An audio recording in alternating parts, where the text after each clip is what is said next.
నమస్తే. ఇన్నాళ్ళు నన్ను సపోర్ట్ చేస్తూ, ఎంకరేజ్ చేస్తూ మీ ప్రేమని నాకు అందిస్తున్న ప్రతి ఒక్కరికి కృతజ్ఞతలు. అలాగే ఈ వీడియో కూడా ఖచ్చితంగా మీకు ఉపయోగపడుతుంది. లైక్, షేర్ అండ్ సబ్స్క్రైబ్ చేసి మీ సపోర్ట్‌ని నాకు అందించండి. అలాగే ఈ వీడియో పట్ల మీకున్న అభిప్రాయాన్ని కామెంట్ సెక్షన్‌లో కామెంట్ చేసి తెలియజేయండి. ఇప్పుడు వీడియోని చూద్దాం. నమస్తే. Welcome to our channel. నేను పద్మిని. ప్రస్తుతం మనతో పాటు ప్రముఖ ఆధ్యాత్మికవేత్త, ఆస్ట్రోన్యూమరాలజిస్ట్, వేదిక్ వాస్తు స్పెషలిస్ట్, శ్రీ విద్య మరియు హనుమత్ ఉపాసకులు బ్రహ్మశ్రీ డాక్టర్ సిస్లా జయశంకర్ గారు మనతో పాటు ఉన్నారు. మాట్లాడతాం. సార్ నమస్తే సార్. మా ఆయుష్మతి భవ. బాగున్నారా సార్? బాగున్నాను. సార్ నంబర్స్ గురించి చెప్తున్నారు. Number 6 Venus. వీనస్ అంటేనే చాలా ఫ్యాసినేటింగ్ ప్లానెట్ అది డెఫినెట్ గా. శుక్రాచార్యులు. మరి శుక్రాచార్యుల చేత పాలింపబడేటటువంటి ఈ 6 నంబర్ జాతకులు ఎలా ఉంటారు? ఎట్లాంటి జీవితంలో ఎలాంటి జాగ్రత్తలు తీసుకోవాలి? ఏ దైవారాధన చేయాలి? ఎట్లాంటి ఫీల్డ్స్ సూట్ అవుతాయి? ఇవన్నీ ఒక్కసారి మీ ద్వారా సార్. 6వ నెంబర్లో పుట్టిన వాళ్ళంటే ఏ నెలలో అయినా సరే 6వ తారీఖు కానీ 15వ తారీఖు కానీ 24వ తారీఖు కానీ పుట్టిన వాళ్ళు 6వ నెంబర్ జాతకులు. ఈ 6వ నెంబర్లో పుట్టిన వాళ్ళు చాలా అందంగా ఆకర్షణీయంగా ఉంటారు. నలుగురిలో చాలా అట్రాక్టివ్గా ఉంటారు. ఇప్పుడు 10 మంది కలిసి ఒక గుంపుగా మాట్లాడుకుంటూ ఉంటే అందులో ఒక 6వ నెంబర్ వ్యక్తి ఉంటే మనకి ఈజీగా తెలిసిపోతుంది వీళ్ళు 6వ నెంబర్ వాళ్ళని. అలా అందంగా ఆకర్షణీయంగా సంథింగ్ అట్రాక్షన్ ఉంటుంది వీళ్ళలో. అందరికీ అందం అనే కాదు, కొంతమందికి వాళ్ళ నవ్వు బాగుంటుంది, కొంతమందికి వాళ్ళ కళ్ళు బాగుంటుంది, కొంతమందికి వాళ్ళ మాట తీరు బాగుంటుంది, వాళ్ళు మాట్లాడితే వినాలనిపిస్తుంటుంది. అంటే మ్యాగ్నెటిక్ పర్సనాలిటీ అంటారు అలాంటి వాళ్ళని. కొంతమంది రూపం బాగుంటుంది. సో ఇలా ఏదో ఒక అట్రాక్షన్ వీళ్ళల్లో ఉంటుంది. వీళ్ళు మంచివాళ్ళు, సౌమ్యులు. సౌమ్యంగా చెప్తే, ప్రేమగా చెప్తే ఏ పనైనా చేస్తారు. ప్రేమకి బానిసలు. వీళ్ళని కటువుగా చెప్పి, కటువుగా మాట్లాడి వీళ్ళతో మనం ఏ పని చేయించలేం. వీళ్ళు ఒక ఆర్గనైజ్డ్గా బాధ్యతగా మీరు ఒక పని అప్పచెప్తే బాధ్యతగా ఆ పని నిర్వర్తించడంలో, తను పని చేసి 10 మందితో చేయించడంలో వీళ్ళు నిష్ణాతులు. ఆర్గనైజింగ్ కెపాసిటీస్ వీళ్ళకి ఎక్కువ ఉంటాయి.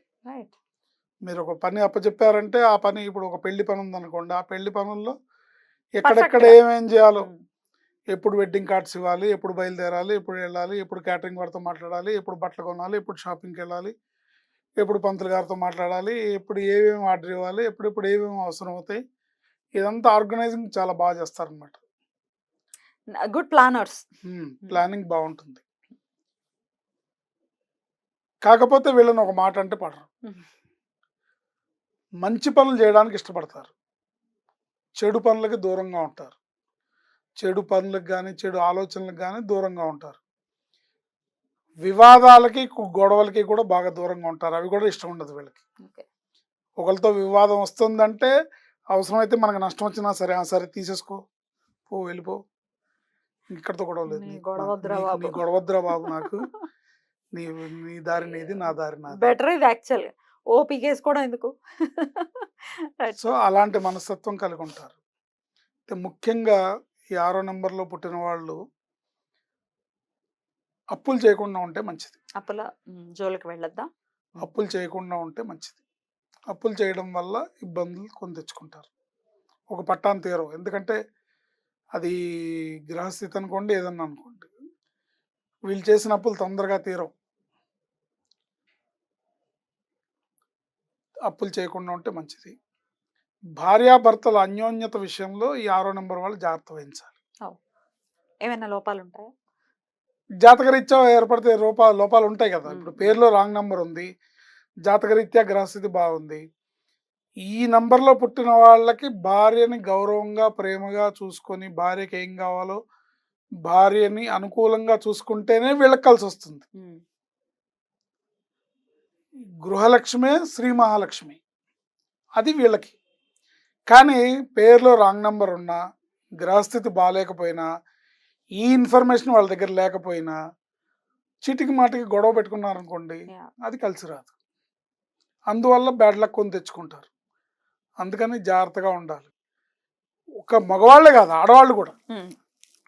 ఆడవాళ్ళు కూడా భర్తని గౌరవించి, భర్తని ప్రయారిటీ చేసి టాప్ ప్రయారిటీలో చూడాలి. మా ఆయన తర్వాతే నాకు ఎవరైనా అన్నట్టు ఉండాలి. ఉంటేనే వాళ్ళకి కలిసి వస్తుంది. ఎవరేమనరు, ఉండాలని రూల్ లేదు. వాళ్ళు అలా ఉంటేనే వాళ్ళకి కలిసి వస్తుంది. ముఖ్యంగా 6వ నంబర్ వాళ్ళకి. ఎందుకంటే శుక్రుడు అనుగ్రహం లభించాలంటే జీవిత భాగస్వామితో గొడవలు పడకూడదు. జీవిత భాగస్వామితో వివాదాలు ఉండకూడదు. వీళ్ళు ఎంత అన్యోన్యంగా ఉంటే శుక్రుడు అనుగ్రహం అంత ఉంటుంది. శుక్రుడు అనుగ్రహం ఎంత ఉంటే ఐశ్వర్య లక్ష్మి మీ తలుపుతాడు. డెఫినెట్లీ. సో ఇది లాజిక్ ఇందులో.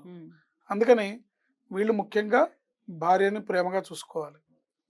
అంటే భార్యని ప్రేమగా చూసుకుంటా అంటే ఇప్పుడు ఎవరన్నా మన రెగ్యులర్గా మన వీడియోలు చూసేవాళ్ళు వ్యూయర్స్ కామెంట్ పెట్టచ్చు, మా అబ్బాయి భార్యను బాగానే చూసుకుంటాను, మమ్మల్ని గెంటేసాడు అంటారు. జనరల్గా ఉండొచ్చు అంటుంటారు.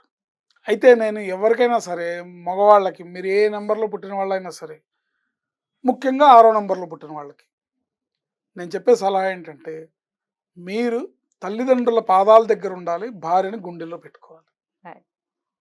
అప్పుడే జీవితంలో సక్సెస్ అనేది. భార్య మోజులో పడి తల్లిదండ్రులను నెగ్లెక్ట్ చేసినా ప్రమాదమే, తల్లిదండ్రుల మీద ప్రేమ ఆప్యాయతలతో భార్యను నెగ్లెక్ట్ చేసినా ప్రమాదమే.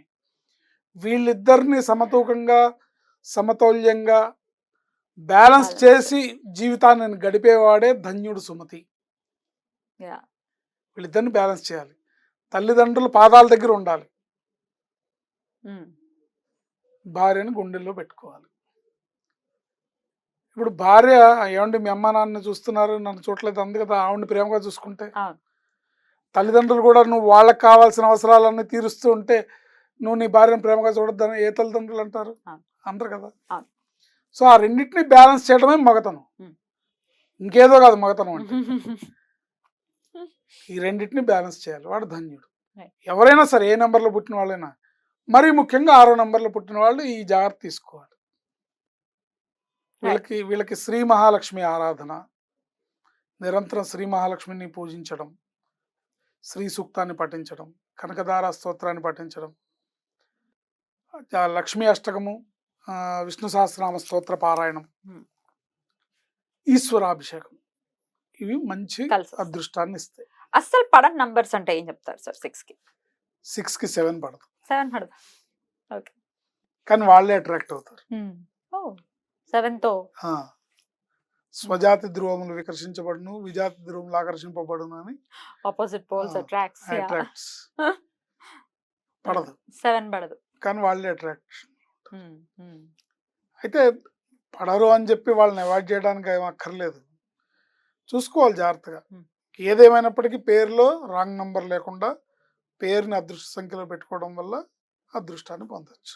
మరి వీళ్ళకి కలిసి వచ్చే కలర్స్, డేస్ ఏమైనా ఉన్నాయా సార్? తప్పకుండా. వీళ్ళకి బాగా కలిసి వచ్చే రంగులు గ్రీన్, ఐశ్వర్యం ఈశ్వరాదిచ్చేది. వీళ్ళకి శుక్రుడు అనుగ్రహం కావాలి, శుక్రుడు అనుగ్రహం ఉంది. ఆ శుక్రుడు అనుగ్రహం ఐశ్వర్య రూపంలో రావాలంటే ఈశ్వరుడు ఇచ్చే ఐశ్వర్యమే కావాలి. రైట్ సార్, చాలా బ్యూటిఫుల్ గా ఎక్స్ప్లెయిన్ చేశారు సార్. ఇక నెక్స్ట్ నంబర్ 7 గురించి మాట్లాడుకుందాం. Thank you. నమస్తే సార్.